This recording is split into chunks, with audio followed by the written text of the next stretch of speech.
نشأنا وعلى الحب نعيش ونحيا نتألف خيرا وسخاء نتوهج خلقا نبويا نتعاون من أجل حياة عامرة. بسم الله أما بعد وقف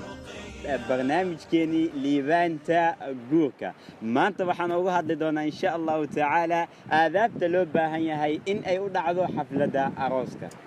شيخنا محيتي آذاب تلوبة هي إن أي ودعذو أروسكا أما نكاح horta aadaab macnaheedu waxa weeye waa anshax waa asluub صح waxa weeye waxani waa qadar alle ku socdaan mar walba laakiin hadba aadaabta iyo wadada loo maro waxay guul weyn ka tahay in meeshii aad rabtay aad gaadho marka aadaabta ay diinta u dhigtay baa la marayaa markii la soo duuduubo مثلا wala isguursaday Soomaa gabadhii wiilkii waa la isu meheriyay horta waxaan ka digayaa gabdhaha iyo wiilasha la isu meheriyay ee la kala haya haddana ha laga daayay gabdhaha iyo wiilasha markii la isu meheriyo nikaax ay dhacdo oo nikaax uu dhaco gabdhaha iyo wiilasha horta la kala celcelinin yaan laga inkaarsanin aadaabta guurka loo marayo waxa weeye in la farxo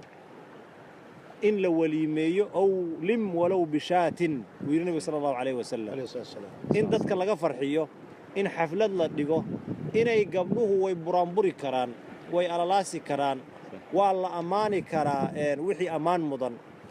waa la haasaawi karaa waa maalin farxadeed farxadda waa la muujin karaa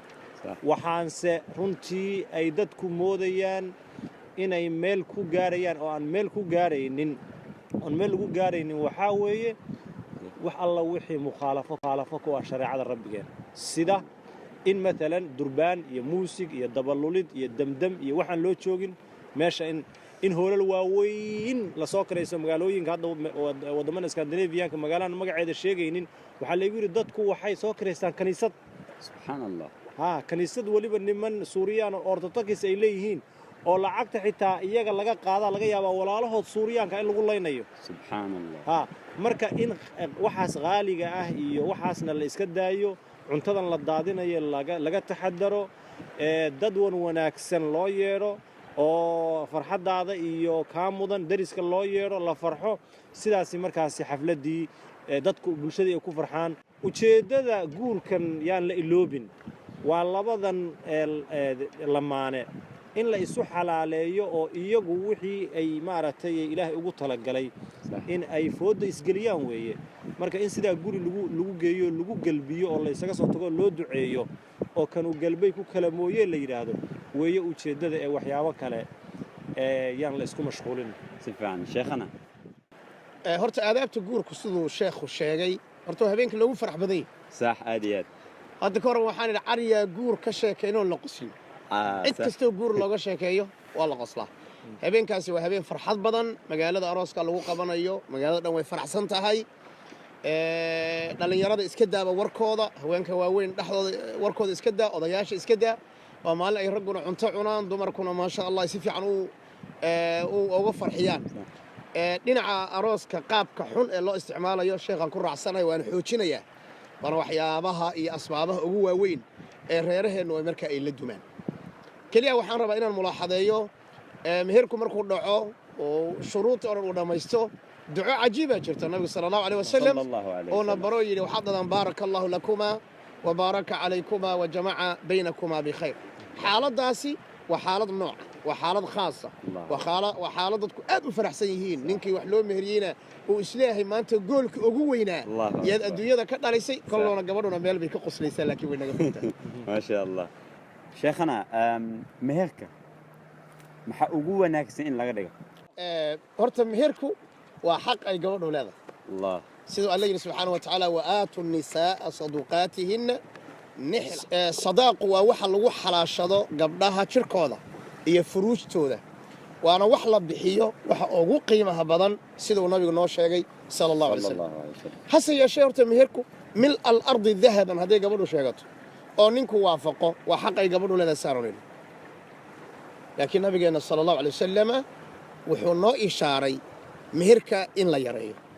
meher walba meherku ka yar yahayna waa ka baraka badan yahay barakada xagga macnawiga iyo midda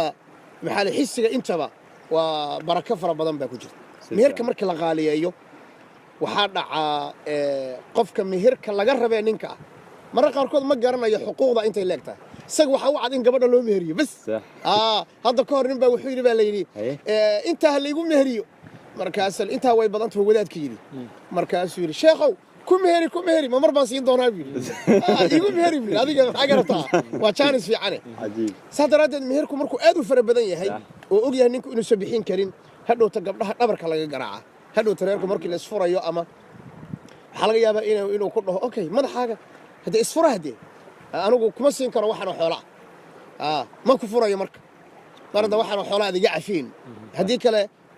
dib badan bay dumarku ay kala kulmaan anigu gabdhaha waxaan kula talin lahaa kulana taliyaa wax yar oo badnayn oo jeebka markaaba lagu shubo oo ii kaash garay hadda isi hooyada kaga ducayso adigu waxa aragto ku samayso waalidka macallinkaaga waxa doonta samee saas baan horta anigu aan ku dhiirigelin lahaa laakiin meherkan qaaliga khatartiisu leeyahay sheekhana ma waxa wanaagsan qofka gabadha inta uusan guursan ka hor meherka in ay ka wada heshiiyaan labadooda waa xuquuqdeeda hadee qofka labada qof aqdi markay wada galayaan laba shirkadood ay heshiis galayaan soo inay wax kala sixdaan ma soo inay wax ku heshiiyaan ma hadda saadaradeed gabadha iyo wiilku way wax ku heshiiyaan waxa suurtagal inuu burburaba guurki waxa laga yaabaa gabadhu inay dhahdo intaas xoolan u baahanaay kadibna uu ninku dhaho ma awoodo wayna dhacday ogow hadda inay reerar badan burburaan saadaradeed way heshiis waa xuquuq ninka lagu leeyahay in uu ogolaado ama uu diido waaba arinta kali hadday isku diidaan oo sareerka uu marba soconayn taa waa mid weeye midda labaad meesha ku jirta waxa weeye haweenka qaar kamid waxa aaminsan yihiin hadii meherka la siiyo inuu ninku nacay islamarkii may hatta ayagoo isqaba ninku haduu maanta allihii alla intuu bangiga tago uu u soo saaro $5,000 oo dhawaaga meherkaagi waxa way buun bay qaadanaysaa gabadhi waxay leedahay waa lay nacay waa lay furayaa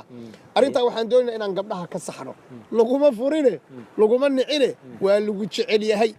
waxa lagu siinayna waa maxay waa xaqad adigu aad lahayd weey qaar kamida meherka badani markay meher badan ay qabsadaanna dib badan ma rabaad ka soo gaaro hadii la damco dhacdo inuu reerka dumo waxa way ninku wuxuu ka dhigtaa maxay xujo aad u adag oo gabadha inta xoolaha ma bixin karo ama waa inaad cafida ama weliga qoortaad ku wadanaysaa maxay waqad waxa soo dhan maxaa keenaya khilaafka la khilaafay